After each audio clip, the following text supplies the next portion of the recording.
All right, good afternoon. Thanks, Dave, for acknowledging the land that we're standing on tonight. Robert Brown from Catalyst Community Development Society. Catalyst is a non-profit real estate developer, an oxymoron, I know, intentionally, and hopefully by the end of tonight we'll find out a bit more about what that's about. This is an example of a project that we have done locally. This is Madrona at Dockside Green over on the other side of the new Johnson Street Bridge. And we have 7 other projects under development right now with over 600 below market rental homes. But as you can probably tell, I'm not originally from around these parts. I came here 30 years ago from Scotland. I grew up in Glasgow. Glasgow is a city that is more than 800 years old. I remember when I was a kid, and I think it was grade 7, I got my Glasgow 800 mug. I didn't have any idea what it meant, but it was quite cool. I even still have it. So Glasgow knows a bit about being resilient. In 1990, it was the European City of Culture.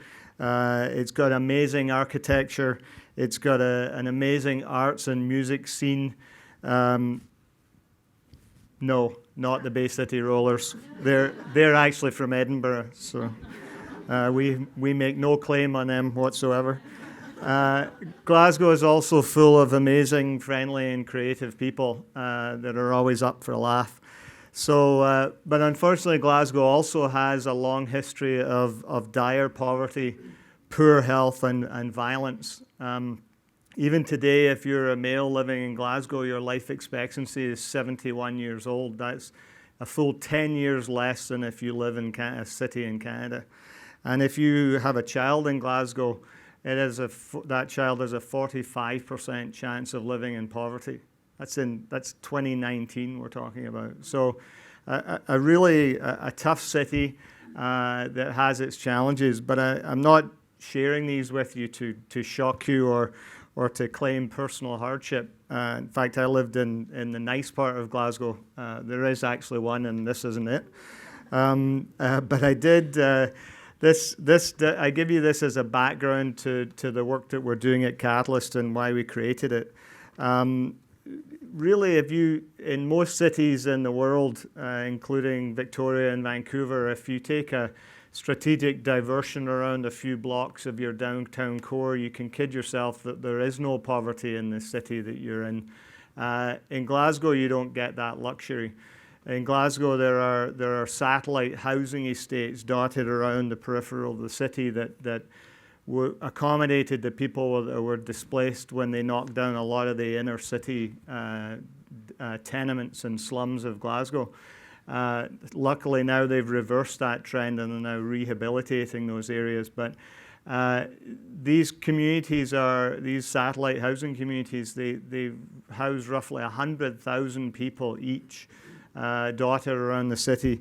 There are no services, there's no retail, there's no nothing. And they're dealing with chronic social inequities, driven primarily by up to 80% unemployment in these areas. So this is the kind of city that exists. It's the city that I grew up in. You can't escape these inequities when you live in a city like Glasgow, and living there impacted me greatly.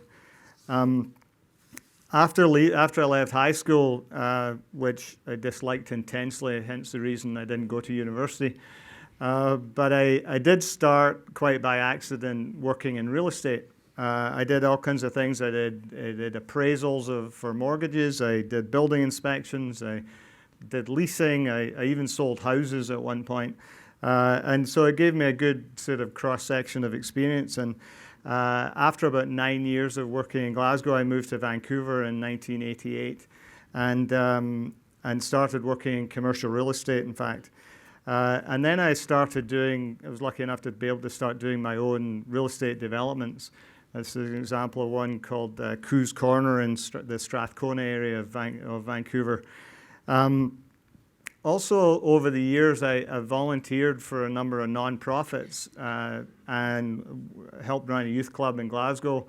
and also worked in a job training and place, or volunteered for a job training and placement program in downtown East Side in Vancouver, and also volunteered for a group that actually creates and sells stock photo images and uses that revenue to fund international development work. So I've always kind of been involved in that. And then about 10 years ago, I started kind of bringing those two worlds together. So started working with nonprofit groups that own real estate and helped them try and figure out how to use that real estate to further their own mission, but also to create benefit for the community that they operate in. What became clear, though, after a while of working with these groups as a consultant was that a lot of them lacked the capacity to be the developer and play the role of developer. So they didn't actually need a consultant, they actually needed a partner. And often the only partner that was available to them at that time was a market development partner. And not to say that those partnerships can't work, that there's many examples that have. Catalyst is involved in a number of partnerships with market developers. But one of the challenges is that when we talk about trying to create capacity, Jessica talked about building equity in community. That's very hard to do when you sell your real estate assets. So one of the core pieces that we focused on is trying to keep, we call it keep community land in community hands. And it's become a core part of what we're trying to do with Catalyst. And it's really, Catalyst was about trying to create a new model for delivering affordable housing. When we created it, there was actually very little new money flowing into housing. And when housing, like Dave was just saying, like social housing would happen as long as the tap was turned on. Tap gets turned off, everything just stops, right? We were trying to create a model whereby we could continue to deliver affordable housing regardless of what was happening out there in the public dollar realm. So Catalyst acts just like any other developer in some respect, is that we find land, we design and build buildings, and then we own and operate them. But rather than our key objective, like most developers, is to maximize return, we're about trying to maximize community benefit.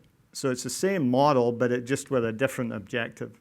And so that's our key, is to try and maximize the benefit to the community. And we need to get clear on what the community actually needs.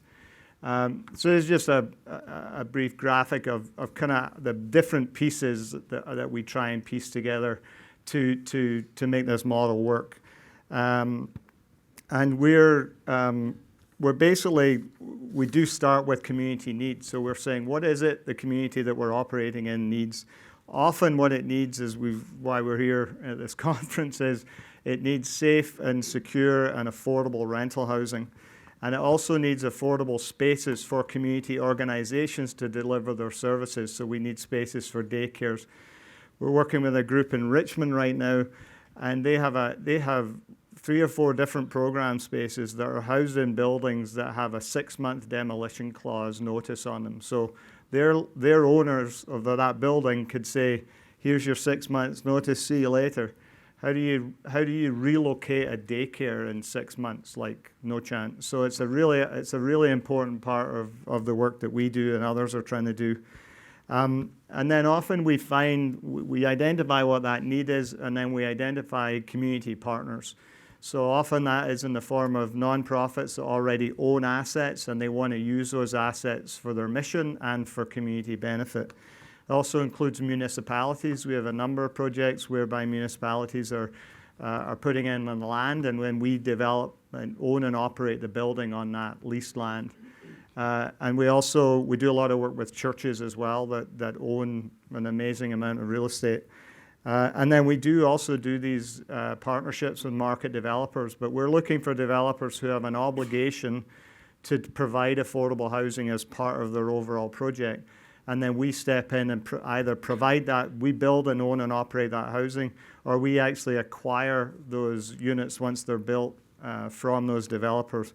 but at a price that means we are able to deliver affordable rents.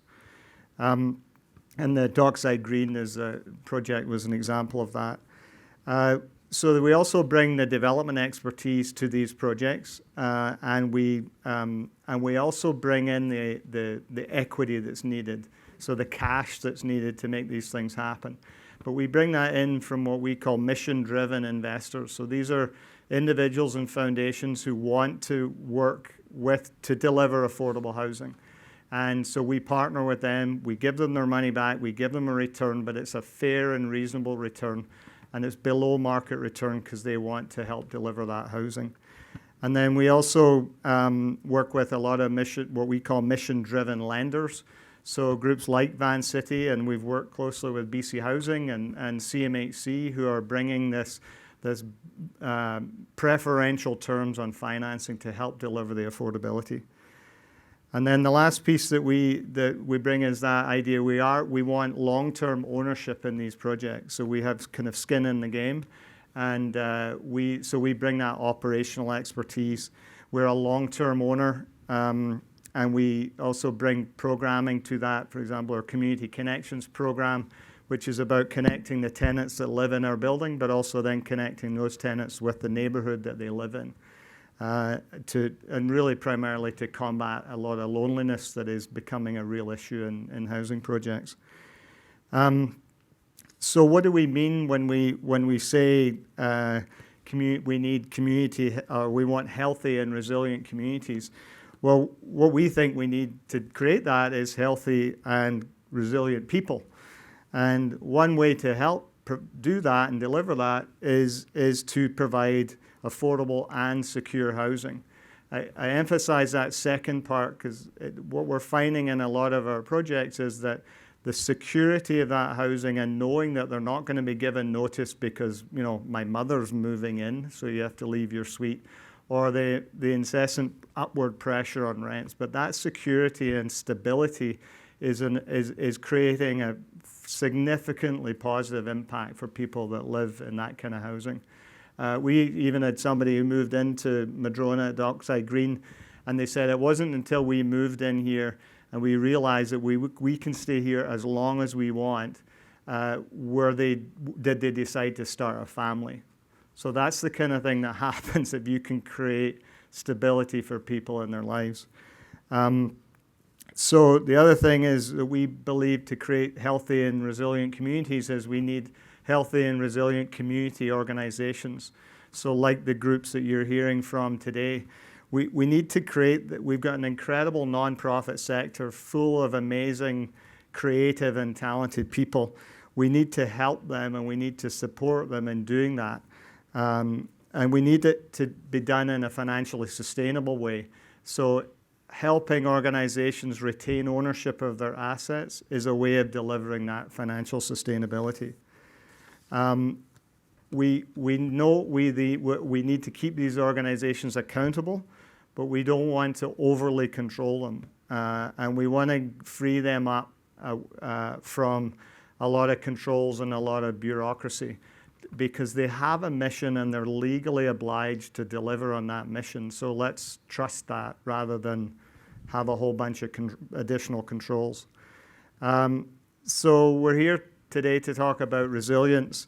And I want to close with a brief story that I'm going to have to read because I haven't memorized it, of a very resilient human being who moved into one of our homes at Madrona at Dockside Green. So I'll just read it to close. 4 years ago, I was living in a tent in Beacon Hill Park. My demons had won the race and chased me down, then systematically stripped me of my dignity, self-respect, and confidence. I was left with fear and self-doubt.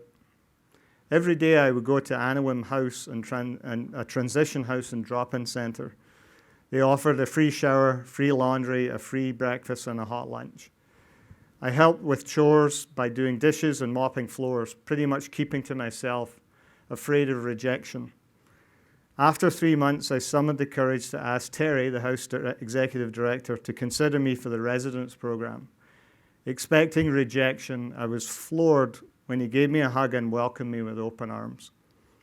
For the next year, I helped to service our daily drop-ins, 35 homeless brothers and sisters, by preparing breakfast, cooking soup, making sandwiches, and at 5 o'clock, when the house closed, I would work with my fellow residents to clean and sanitize the house. 6 months after joining, Terry asked me to help drive the house van and deliver fresh fruit and veggies to other shelters. 1 year after joining Anawim, I was offered a job at end of the role as a sales rep and flooring advisor. Both Terry and Jim, Anawim board members and VP, went to bat for me, which helped me get the interview. I like to believe that I was able to sell myself, but the endorsement by Terry and Jim was key. After getting hired, somebody who lives at Dockside noticed the construction of Madrona and suggested I apply. I did, and the rest is history. Gets me every time this far. My journey back into community was complete. Even though I've moved on from Anawim, I still volunteer every Friday on my day off to drive the van and make the deliveries.